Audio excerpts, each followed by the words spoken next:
Hello, hello, hello, and thank you for joining me for another Nene moment. Take a drive with me. So today we will be talking on the road, and the reason why I would like to talk on the road is just simply because lately I have been dismissing my Nene moments because I feel like they're not at the proper time.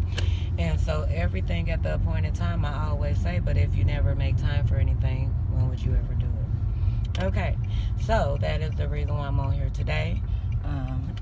Like always, if a scripture or something jumps out to me, I like to share. Or if I experience something in life that I feel like can benefit or help someone else, I like to share.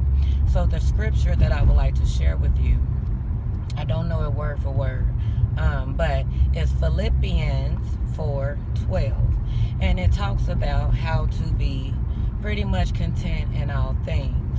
And what that ties to me, because there's a part in there that says, I am instructed to be full and hungry. And so one of the prayers that stick out to me is the serenity prayer. God grant me the serenity to accept the things I cannot change, the courage to change the things that I can, and the wisdom to know the difference. And so I wanted to share that scripture today because in life, we try to control things that is out of our control. What I mean by that is other people. You cannot control people. Half the time we have problems controlling ourselves and doing what we know that we need to do, we don't do. But we're so good at telling others people what to do and how they need to do it. And we chastise them so harshly for not lining up the way that we would like them to line up. And so that is what I mean by being full and abound. Like, if you are full, to me, that just simply means, okay, my phone dropped off. But what that simply means to me is just simply, just my life is set up the way that it is.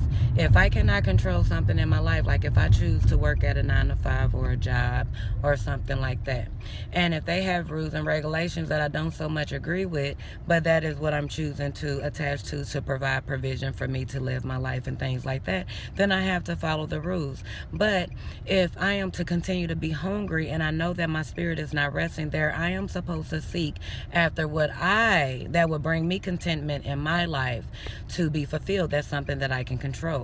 If I cannot control the situation, then I need to be okay with what it is. I need to be okay, and so that's what I think that the scripture mean about being full, but also being hungry. Being hungry enough to go after your dreams and desires, but being content enough not to be so overwhelmed and stressed out to try to make someone else line up with your vision or the purpose that you have in your life or the goal that you have in your life. So once again, I leave that Bible scripture down below, and it is Philippians 4:12. In all things we need to learn how to be abased and abound, be full but hungry,